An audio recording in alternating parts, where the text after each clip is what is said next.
Welcome back to Sacred Arc, a podcast about life, loss, and the soul between. I'm Kimberley, an intuitive grief guide, death doula, licensed esthetician, and a lifelong student of grief. If you've been listening along, you may already feel it. Your body responds before your mind does. That's not imagination. That's because grief doesn't start in the mind, it starts in the body. Today isn't about understanding grief better. It's about why your body might still be holding on, even when you know what happened, even when you've talked about it, and even when you've done the work. The body's primary job is survival, so when something overwhelming happens, loss, prolonged stress, emotional rupture, or shock, the body responds immediately, before language, before meaning, before you even have the words. It tightens, it braces, it adapts. Sometimes that adaptation is what gets us through, but sometimes the body keeps holding on long after the danger has passed. Not because it's broken, but because it learned something that it hasn't been allowed to release yet. One of the things I've had to learn, and honestly relearn, is that the body doesn't wait for permission. It doesn't wait for us to understand what's happening, doesn't wait for language, doesn't wait for a diagnosis or a story that makes sense. It just responds. When something overwhelming happens, loss, prolonged stress, shock, emotional rupture, the body goes straight into protection mode. And most of the time, we don't even notice it's happening. We just tighten a little. We hold our breath a little more. We stay alert. We stay braced. And at first, that's not a problem. It's survival. The body is incredibly intelligent. Its job is not to help us process meaning. Its job is to keep us alive, so it learns patterns. It learns when to stay guarded, when to stay ready, when it's not safe to relax. And it does that long before our mind has caught up to what's actually happening. I think a lot of us assume that if something was traumatic or overwhelming, we would know it in the moment. But that's not always how it works. Some days you're just too busy functioning, too busy showing up, too busy holding everything together, so the body steps in quietly and it carries the load. I can look back now and see this so clearly in my own life. There were long stretches where emotionally I thought I was okay, or at least I was fine enough. I was working, I was teaching, holding space for others, doing what needed to be done, but my body was telling a completely different story. I'd noticed my shoulders were always up around my ears. My jaw was clenched and tight, even when I wasn't stressed. I was exhausted in a way that sleep didn't touch. And my skin was reactive, inflamed, and sensitive, even though nothing in my skincare routine had changed. And I remember thinking, what is wrong with me? But nothing was wrong. My body had learned how to stay alert. And that's the part we don't talk about enough, because the body doesn't hold on just because it's stubborn. It holds on because at some point that tension kept you safe. It helped you function. It helped you survive. It helped you keep going when stopping wasn't an option. And here's the tricky part. Just because the situation changed doesn't mean the body knows that yet. Your mind might understand something is over, that you're not in danger anymore, that you don't have to be on guard, but the nervous system moves at a completely different pace. It needs evidence, it needs repetition, it needs safety over time. So when people say things like, why do I still feel this? Or why can't I just relax? I want to gently reframe that. It's not that your body is behind, it's that your body learned something important and it hasn't been shown yet that it's okay to let it go. That's why grief doesn't always show up as sadness. Sometimes it shows up as tension or anxiety without a clear cause. Sometimes as fatigue or inflammation. As a sense of always being on. The body remembers first because it had to, and that memory isn't something to fight, it's something to listen to. Body memory isn't mystical. It's neurological. It's physiological. It's protective. It's the nervous system remembering what felt unsafe, what required vigilance, what maybe demanded silence, and what needed control. Body memory lives in sensation, not story. That's why you can know something is over and still feel it in your body years later. Your nervous system doesn't respond to logic, it responds to safety. There's a moment in my own life that really clarified this for me. Not in grief, but in my body. I was driving on the freeway in San Diego, where I was living at the time, in the fast lane, and traffic had completely stopped. I remember looking in my rearview mirror and realizing that the person behind me didn't know. I could see him coming fast, almost too fast. And before I had a single thought, before fear, before logic, before reaction, my entire body locked. Not emotionally, but physically. My jaw clenched, my shoulders braced, my core tightened. I gripped the steering wheel with both hands as hard as I could. It was instantaneous.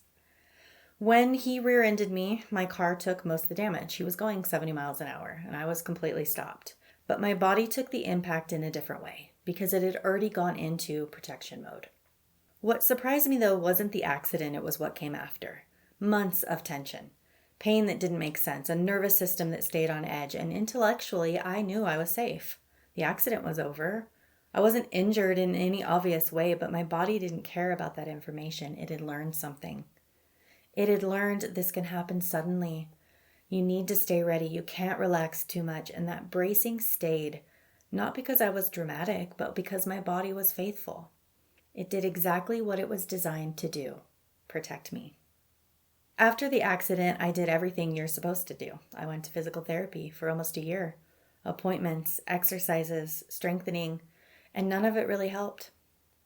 On paper, I should have been better. The accident was over, the scans were fine, nothing was wrong structurally, but my body wouldn't let go. It stayed tight, protective, reactive, and the more I tried to force it to relax or fix it, the worse I felt. Eventually, it was my doctor who said something that caught me completely off guard. He suggested yoga. And I remember thinking, well, this is ridiculous because I couldn't even sit on the floor. I couldn't even do a push-up on the wall. I was stiff, I was guarded and in so much pain. Yoga felt completely unrealistic. But what he meant wasn't the yoga most people picture. He meant restorative yoga, the kind where you're not trying to achieve anything, the kind where you're not pushing, not strengthening, not fixing, the kind that is essentially the art of letting go. And first, even that felt uncomfortable. Being still was harder than moving. Letting my body soften felt risky because my nervous system had learned something very clearly. Staying braced kept me safe. But slowly, and I mean slowly, something began to shift. Not dramatically, not all at once, just enough to notice. A little less guarding, a little more breath, a little more trust. And that's what finally helped. Not force, not effort, not doing it right, just permission. That experience changed how I understood the body. It wasn't the physical therapy was wrong. It was just not addressing what my body was actually holding. My body didn't need to be corrected. It just needed to feel safe enough to release. That experience is what eventually led me to get my yoga certification. Not because I wanted to teach poses, but because I had lived what happens when the body is finally given space instead of pressure. And once you experience that, it's an amazing feeling. The same patterns show up in grief. People try everything to get over it. They stay busy, they push through, they talk it out, they do the work, and still their body won't soften. So they assume they're failing. But the truth is, the body doesn't respond to willpower, it responds to safety. We live in a culture that really believes insight equals healing. If you can explain what happened, if you can name it, if you can talk without crying, then you should be better. And that belief can actually be really damaging because it sets people up to think they're failing when their body doesn't cooperate. I hear this all the time from clients, from students, from people who are genuinely trying. They say things like, I've talked about this already, I know where it comes from, or I've done therapy. And yet their body is still tense. Their sleep is still off, their skin is still reactive, their nervous system still feels fried. And they start to wonder, what is wrong with me? But nothing is wrong with them. And this is where we misunderstand how healing actually works. Because insight happens in the mind, but grief and trauma live in the nervous system. And the nervous system doesn't resolve through understanding, it resolves through felt safety. You can explain a house fire to someone 1,000 times, but until they feel warmth again without danger, their body will stay on alert. That's not stubbornness, that's survival. I've had to learn this myself. There were times when I could speak about my losses clearly, thoughtfully, even compassionately. I could hold space for others. I could explain what grief was doing to me. And yet my body was still braced, still waiting, still not convinced it was safe to soften. And that's when I realized something really important. Understanding what happened is not the same as completing the response. The body completes through repetition.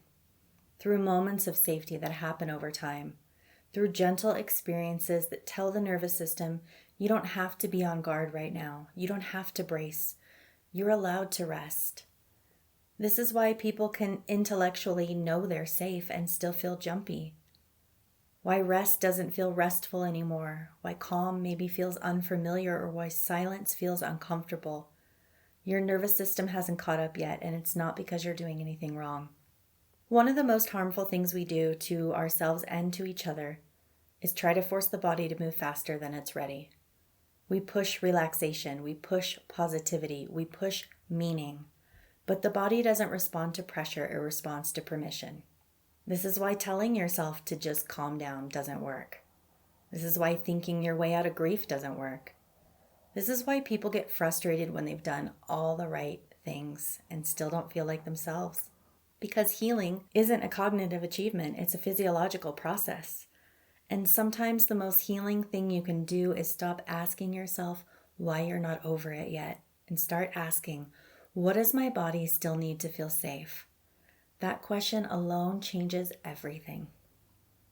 Insight opens the door, but the body decides when it's ready to walk through. The problem is we start doing what we all do. We try to outsmart that pain. We intellectualize it. We label it. We become the expert on our own wounds. And I'm not saying that's bad. Sometimes that's how we survive. But if you're listening and you're thinking, okay, I understand all of this, so why am I still reacting? That doesn't mean you're behind. It means your body is asking for a different kind of support than explanation. It's asking for safety experiences, not just insight. Sometimes that looks like smaller days. Sometimes it looks like saying no. Sometimes it looks like not forcing yourself into social situations just because you should be fine by now. And sometimes it looks like choosing quiet without needing to justify it. That is not weakness, that's nervous system care. Grief doesn't choose places randomly where it settles in the body. It often settles where we hold responsibility or vulnerability. For some people, it goes straight to the jaw because that's where we hold what we don't say. You're clenching without realizing it, grinding your teeth at night, holding tension like you're bracing for impact. For other people, it might land in the throat where truth gets swallowed. We're holding back tears or holding back what you really want to say because you don't want to make anyone uncomfortable. The shoulders are another big one, the place where people carry the weight of being the responsible one, the strong one, the one who handles it. So the shoulders stay lifted like they're still holding the whole world up. The chest is where love and fear meet, that tight feeling, that heaviness, that sensation like your heart is working overtime. And the gut is huge because the gut is connected to safety, intuition, control. That's why when life becomes unpredictable, digestion is one of the first things to go. And then there's the skin, our boundary with the world. Skin is where the body says too much, too close, too fast, or not safe. So if you've been carrying grief and you're noticing it in your body in one of these places, I don't want you to treat that as a personal failure. I want you to treat it as information. Your body is showing you where it's been working the hardest to protect you. I want to say this clearly. Your body isn't betraying you, it adapted. It learned how to keep you functioning when stopping was not an option. This is why burnout isn't sudden, why symptoms appear after the crisis, and why people collapse once safety returns, because the body waits until it's safe to speak. Once I understood that the body holds and releases on its own timeline, I started noticing it everywhere, especially in yoga.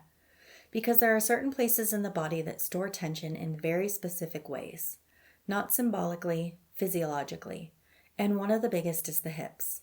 In yoga, the hips are about stability, mobility, protection. They help you move forward. They help you brace. They help you stay upright, literally and emotionally. And what I've seen in hip opening classes is that the body will sometimes release things the mind has never touched. Not because someone's trying to be emotional or because they're thinking about something sad, but because the nervous system finally gets a moment where it doesn't have to hold everything together. I've had grown men, athletes, bodybuilders, people who are strong, composed, and not used to losing control suddenly start crying in a hip class. And you can see the confusion on their face as it's happening, like, why is this coming up right now? And afterward, they'll come up to me and whisper, almost embarrassed, what is wrong with me? And I always tell them the same thing, nothing. Nothing is wrong with you.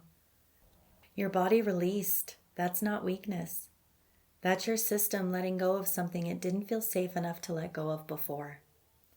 And that's when it really hit me. This is the piece that we don't understand. We think healing is about effort, but so much of healing is just simply about allowing. And grief is the same. A lot of what people call falling apart is actually the body finally doing what it couldn't do during survival mode. It's not dysfunction, it's discharge. It's the body saying, okay, we can breathe now. So if you've ever had an unexpected emotional release in yoga, in a massage, in the shower, driving your car, laying down at night, it doesn't mean you're unstable. Even though it is a little unsettling at first, it means you're human. It means something has been carried. The body adapts in real time. So when life becomes overwhelming, when something is too much to process all at once, the body steps in and says, I'll carry this for you. I'll help keep you going. I'll hold what you can't right now. And that's what so many bodies have been doing quietly for years. Holding, protecting, staying ready. I've seen this so clearly in my work and in myself. People will come in feeling frustrated with their bodies. They'll talk about chronic tension that won't release, inflammation that doesn't calm down, fatigue that doesn't respond to rest. And the story they're telling themselves is, my body is failing me. But when we slow down and really look, a different story emerges. That tension once kept them functional. That vigilance once kept them safe. That bracing once helped them survive a season where stopping wasn't an option. Your body learns how to get you through, and it did its job well, maybe too well. That's why I don't like language that frames the body as something to fix or override. Because what you're dealing with now isn't a malfunction. It's a pattern that no longer needs to work as hard as it once did. But the tricky part is the body doesn't automatically know when the danger has passed. It doesn't respond to calendars. It doesn't respond to reassurance. It doesn't respond to logic. It responds to experience. Here are a few signs your body might still be operating from an older map, even if your life looks calmer now. You're easily startled. You hate being interrupted. Maybe you get irritable fast. Maybe you need more alone time than you used to, and you avoid things that once felt easy, or you feel tired but wired. Not because you're unsafe now, but because you were once. And the goal isn't to shame that. The goal is to meet it, because the body doesn't stand down when it's judged. It stands down when it's reassured through experience. The body doesn't let go all at once. It releases in layers, in moments, in small signals of safety that happen over time. That's why healing often looks so subtle. A slightly deeper breath, a shoulder dropping without effort, skin calming slowly instead of instantly. A moment of rest that actually feels restful. These are not small things. These are signs the body is beginning to trust again. And trust for the nervous system is everything. When you start to see your body as faithful instead of broken, something shifts. You stop fighting it. You stop trying to force it to calm down. You stop shaming yourself for reactions you didn't choose, and instead you begin to listen. You ask different questions like, what did my body learn? What does it need now?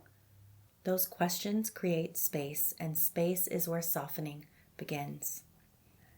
Your body didn't fail you, it stayed with you, and now it's asking for companionship, not correction. When we stop treating the body like an enemy, we make room for something gentler to take root. I want to share something I've seen in my work, and I'll keep it general. No identifying details, because I think people assume the body only holds on to big trauma, but that's not true. I once worked with a client who couldn't tolerate touch across their upper back during a facial. Not because I was doing anything intense, just gentle contact, but their body reacted immediately. They tightened, they held their breath. Their muscles guarded like they were preparing for something. And what was interesting is they didn't have a story for it. There was no big event they could name, no obvious explanation. They were frustrated with themselves, like, why am I like this? So we slowed down. And instead of pushing through, I treated their body like it was communicating. And I told them, you're safe. We can go slow. You are in control. And over time, what emerged wasn't some dramatic trauma reveal. It was something quieter. A season where they had to hold everything together for everyone else, where they couldn't fall apart, where they couldn't rest, where they had to stay functional no matter what. In their upper back, that was where they had learned to brace, to carry, to stay ready. Nothing was wrong with them. Their body had just been faithful. And that moment that shifted things wasn't a breakthrough in conversation. It was being met with enough safety that their nervous system finally softened a fraction. And that's exactly how it happens. Before we close, I want to slow this down just a little. Not into a meditation, just into awareness. Take one slow breath in through your nose and let it go through your mouth. Notice your body right now. Not to fix it, not to analyze it, just to notice.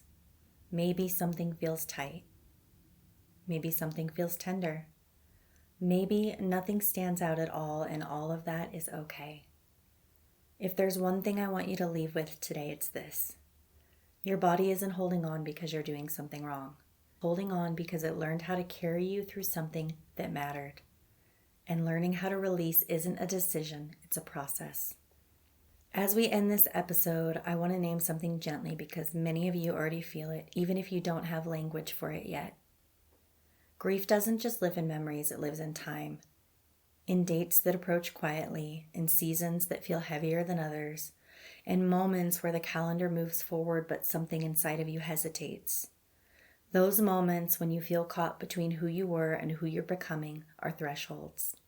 In the next episode, we're going to talk about those thresholds, the in-between spaces where life looks normal on the outside, but inside you're crossing something invisible, where dates feel loaded, where expectations don't match your capacity, where people assume you're past it, but your body remembers. We'll talk about why those moments are so disorienting and why nothing is wrong with you for feeling the way you do. But for now, you don't need to figure anything out. Just notice that you listened, that you stayed present, that you're paying attention to what your body has been holding, and that's enough for today. Take what resonates from this episode and leave the rest here. This has been Sacred Arc, honoring the full arc of being human. Thank you so much for listening, and I'll meet you again in the space between.